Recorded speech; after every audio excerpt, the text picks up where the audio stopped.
La Russie est en train de gagner, elle avance. Du moins, c'est ce que beaucoup croient. Le Kremlin le croit aussi. Mais ce drapeau que vous voyez être hissé montre le contraire. Elle représente la plus grande erreur de calcul de Poutine en 2025. Le 12 octobre, l'Ukraine a accompli l'impossible. Ils ont percé les lignes russes, avançant de plusieurs kilomètres en une seule offensive. Et la façon dont ils ont fait cela est tout simplement géniale. Pour comprendre ce qui se passe, je dois te montrer quelque chose.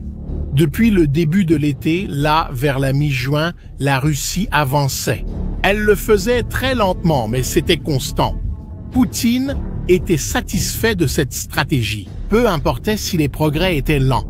L'important était que cela fonctionnait. De petits villages tombaient les uns après les autres et le territoire était conquis mètre par mètre. La tortue était en train de gagner la course. La petite Mali-Sherbak, située dans la région de Zaporizhia, est l'un de ces villages. La plupart des gens n'en ont jamais entendu parler, mais elle est devenue le symbole de quelque chose de bien plus grand.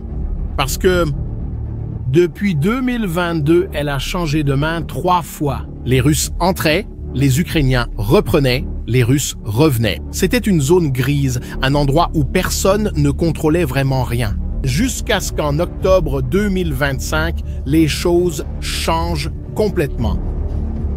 Le 12, 2 unités ukrainiennes se préparaient à mettre fin à cela. La première était le 24e bataillon d'assaut d'Idar, composé de soldats qui combattent depuis 2014 lorsque le conflit a commencé dans l'est de l'Ukraine. Ce sont des vétérans aguerris. Pour vous donner une idée, ils ont combattu lors de la bataille de Bakhmout, l'une des plus brutales de cette guerre.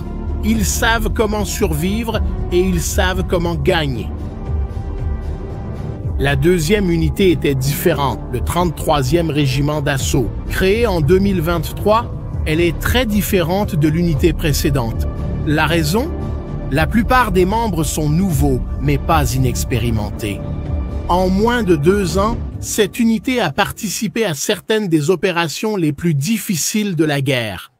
Ils étaient à Kharkiv, ont participé à l'incursion à Koursk, en Russie même, et combattent maintenant équipés de véhicules de combat occidentaux, comme les Bradley américains et les Marder allemands.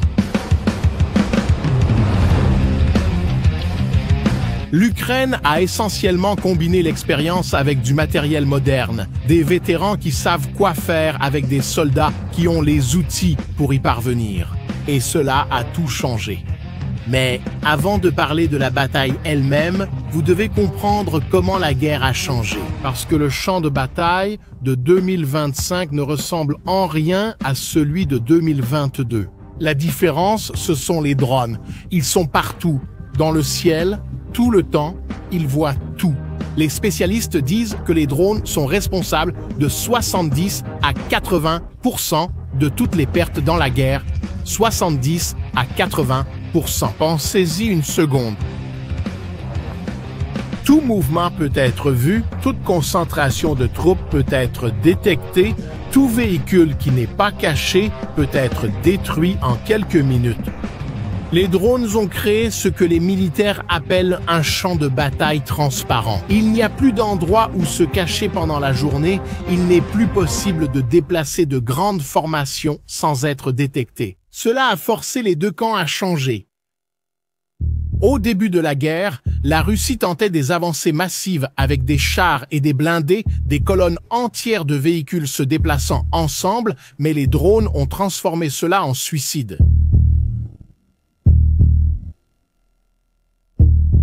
Alors, la Russie a changé de tactique. Elle a commencé à utiliser de petits groupes de 4 à 6 soldats. Ces groupes essayèrent de s'infiltrer dans les lignes ukrainiennes sans être vus, sans chars, sans soutien lourd, seulement des soldats avec des armes légères, essayant d'avancer rapidement et silencieusement. Et ça a marché. Enfin, ça a plus ou moins marché. La Russie a pris de petits villages, ce qui lui a permis d'avancer. Les chiffres semblaient impressionnants une fois additionnés, mais il y avait un problème, un énorme problème que l'Ukraine était sur le point d'exploiter. Quand ces groupes russes prenaient un village, ils se retrouvaient isolés. Ils entraient, mais ne pouvaient se protéger. Ils ne pouvaient construire aucune vraie défense, faute de blindage. Et les brèches qu'ils ouvraient dans les lignes étaient si étroites que l'Ukraine pouvait les refermer rapidement. Une fois isolés, ces soldats russes se retrouvaient sans ravitaillement, sans renfort et sans issue. L'Ukraine s'en est vite rendu compte et a créé quelque chose de nouveau pour exploiter cette faiblesse. Ils ont appelé ces nouvelles unités des forces d'assaut. Le commandant en chef des forces ukrainiennes, Oleksandr Syrski, a expliqué en quoi elles sont différentes. Il a dit que ces unités n'ont pas de ligne de défense fixe. Elles opèrent là où c'est le plus difficile. Elles sont appelées à percer la première ligne ennemie. Ces forces d'assaut fonctionnent comme une réserve mobile qui peut aller n'importe où dans le pays. Elles ne défendent pas un secteur spécifique. Au lieu de cela, elles attaquent. Elles identifient où la Russie a fait de petits gains avec ses groupes d'infiltration. Puis elles contre-attaquent rapidement et de manière décisive. Ce n'est pas seulement attaquer. La tactique ukrainienne a un secret, un ingrédient qui fait tout marcher. Les Ukrainiens appellent cela le hand-off, ce qui serait comme passer un témoin dans une course de relais. Voilà comment ça fonctionne. De petits groupes d'assaut ukrainiens se déplacent la nuit. Ils utilisent l'obscurité pour se cacher des drones. Ils n'attaquent pas de front, ils attaquent par les flancs, prenant l'ennemi par surprise. Et quand ils ouvrent une brèche dans la ligne russe, quelque chose de crucial se produit. Des unités plus lourdes qui attendaient juste derrière avancent immédiatement à travers cette ouverture. C'est comme si les groupes légers ouvraient la porte et que les groupes lourds avec des blindés entraient pour s'assurer qu'elle ne se referme pas. Les Russes essaient de faire la même chose, mais échouent, parce que lorsque les groupes russes ouvrent une brèche, personne ne vient les soutenir. Ils restent seuls et sont détruits. L'Ukraine parvient à faire fonctionner ce passage de relais grâce à la coordination, et ce n'est pas n'importe quelle coordination. Ils le font d'une manière exceptionnelle. Dans l'annonce de la libération de Malish-Tcherbaki, le 24e Haïdar a très bien résumé tout cela en un seul mot. Pobrati Mami. Cela signifie frère d'armes. Ce n'est pas seulement un joli mot. C'est justement cela qui permet à cette tactique de fonctionner. Les unités se font confiance, elles communiquent, elles travaillent ensemble comme une machine au rouage bien huilé. Et, le 12 octobre, cette machine a été mise en marche. L'attaque a commencé contre Malish-Tcherbaki. Les groupes d'assaut sont entrés. Les forces russes qui défendaient la zone étaient exactement le type d'unité que cette tactique a été créée pour détruire. De petits groupes d'infiltration, sans blindage lourd, sans défense solide, ils n'avaient pas la moindre chance. En quelques heures, c'était terminé, Malish-Tcherbaki était libre. Mais ce n'était pas tout. L'opération a également nettoyé le village voisin de Tcherbaki et a réussi à libérer partiellement un autre village appelé Stepov. En une seule journée, l'Ukraine a avancé de 3,5 km à l'intérieur du territoire contrôlé par la Russie. Le front d'avancée faisait plus de 5 km de large. Les forces russes ont été complètement anéanties, elles ont subi de lourdes pertes, plusieurs prisonniers ont été capturés. Et le plus important, cette avancée a inversé les gains que la Russie avait réalisés en juillet. Moscou a perdu en une journée le territoire qu'elle venait de conquérir. Et tu sais ce qu'ils ont détruit d'autre? Le récit russe selon lequel ils font des progrès en Ukraine? Les soldats ukrainiens sont alors montés jusqu'au point le plus élevé du village, ont hissé le drapeau bleu et jaune et ont tout filmé. Cette vidéo est importante parce qu'elle n'est pas de la simple propagande. C'est une preuve, car ces derniers mois, la Russie a commencé à faire quelque chose de différent. De petits groupes russes entrent rapidement dans les villages, hissent un drapeau, filment et repartent. Même sans avoir réellement capturé quoi que ce soit, ils font cela justement pour créer des vidéos de propagande. Cela s'est produit dans un village appelé Verbov au début du mois d'octobre. La Russie a affirmé avoir capturé le lieu, montrant des soldats avec des drapeaux russes, mais c'était faux. Ces soldats ont été anéantis quelques minutes après être entrés dans le village. Quant à la bannière à Malish-Tcherbaki, celle-ci est différente. L'Ukraine contrôle vraiment ce territoire maintenant, et ce n'est pas un cas isolé. À la même époque, le commandant Syrski a annoncé des succès similaires ailleurs. Dans la région de Dobropilia, l'Ukraine a libéré environ 180 km². Dans la région de Donetsk, c'était plus de 212 km². Tout cela en utilisant la même tactique, les mêmes principes. De petits groupes d'assaut, un travail de nuit, des attaques de flanc et ce passage crucial aux unités lourdes. Poutine pensait qu'il était en train de gagner la guerre d'usure, mais l'Ukraine a transformé chaque petit gain russe en une opportunité de contre-attaquer. Et ça fonctionne. Et tu veux savoir pourquoi Mali-Sherbaki est si important? Ce n'est qu'un petit village, n'est-ce pas? En surface, oui, mais le contexte rend cela beaucoup plus important, parce que ce village se trouve à Zaporijia, et à Zaporijia, il y a un énorme problème, un problème qui peut affecter toute l'Europe. Je parle de la centrale nucléaire de Zaporijia. C'est la plus grande centrale nucléaire d'Europe, et la Russie l'occupe depuis le début de la guerre. En octobre 2025, cette centrale est en crise.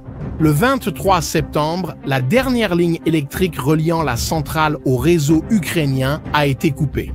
Depuis lors, la centrale fonctionne avec des générateurs diesel d'urgence. Des générateurs diesel. C'est dangereux, extrêmement dangereux. Ces générateurs sont la dernière ligne de défense pour maintenir les systèmes de refroidissement des réacteurs en fonctionnement. S'ils échouent, il peut y avoir une fusion, un accident nucléaire au cœur de l'Europe. L'Ukraine accuse la Russie d'avoir coupé les lignes intentionnellement. Le ministre des Affaires étrangères ukrainien a déclaré qu'il s'agit d'une tentative de vol. La Russie veut déconnecter la centrale de l'Ukraine et la connecter au réseau électrique russe. Cela viole tous les protocoles internationaux de sécurité nucléaire et met en danger des millions de personnes. Chaque kilomètre que l'Ukraine avance à Zaporijia n'est pas seulement un gain tactique. C'est un pas vers la protection de cette centrale, c'est un pas vers l'évitement d'une catastrophe nucléaire. Mali-Sherbaki peut sembler petite, mais dans un contexte plus large, elle est cruciale. Chaque village libéré rapproche les Ukrainiens de la résolution de la crise nucléaire. Et cela nous amène à une autre question. Cette tactique ukrainienne peut-elle être répétée ou était-ce simplement de la chance? La réponse se trouve dans les chiffres. L'Ukraine ne gagne pas seulement à un endroit, elle gagne à plusieurs. Dobropilia, Donetsk, Zaporijia. Différents lieux, même tactique, même résultat. Les Ukrainiens y parviennent parce qu'ils ont développé un système, une méthode reproductible pour inverser les avancées russes. Il ne s'agit ni d'augmenter le nombre de soldats ni d'améliorer les armes, mais d'adopter une meilleure doctrine, de coordonner et de transformer la faiblesse de l'ennemi en défaite.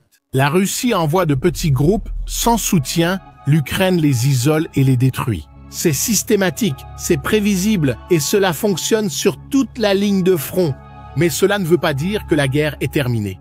Loin de là, la Russie va s'adapter, elle s'adapte toujours. Moscou va essayer de trouver une contre-réponse à cette nouvelle tactique ukrainienne. Elle peut essayer de donner plus de soutien à ces groupes d'infiltration, elle peut essayer d'utiliser davantage la guerre électronique pour perturber les drones ukrainiens, elle peut tenter quelque chose de complètement nouveau. La vérité, c'est que la guerre moderne est une course à l'innovation tactique. Un camp innove, l'autre réagit et le cycle continue. Mali-Sherbaki n'est qu'un portrait de cette course, un moment figé dans le temps, montrant qu'à cet instant, en octobre 2025, l'Ukraine est en tête. Mais la véritable signification de cette bataille va au-delà de la tactique. Pendant des mois, le monde a vu la Russie avancer lentement, mais avancer tout de même. Et cela donnait l'impression que l'Ukraine était en train de perdre, que ce n'était qu'une question de temps. Mali-Sherbaki a brisé ce récit. Cela a montré que l'Ukraine peut non seulement arrêter la Russie, mais aussi inverser ses gains, récupérer du territoire et gagner des batailles. Et, plus important encore, cela a montré qu'il y a un plan, qu'il y a une stratégie et que cette stratégie fonctionne. Maintenant, je veux connaître votre avis. Pensez-vous que la Russie va réussir à s'adapter à cette nouvelle tactique ukrainienne ou que l'Ukraine a déjà plusieurs longueurs d'avance? Laissez votre réponse dans les commentaires. Si cette vidéo vous a plu, partagez-la avec quelqu'un qui s'intéresse aussi aux analyses militaires et abonnez-vous à la chaîne pour ne pas manquer les prochaines vidéos. À la prochaine!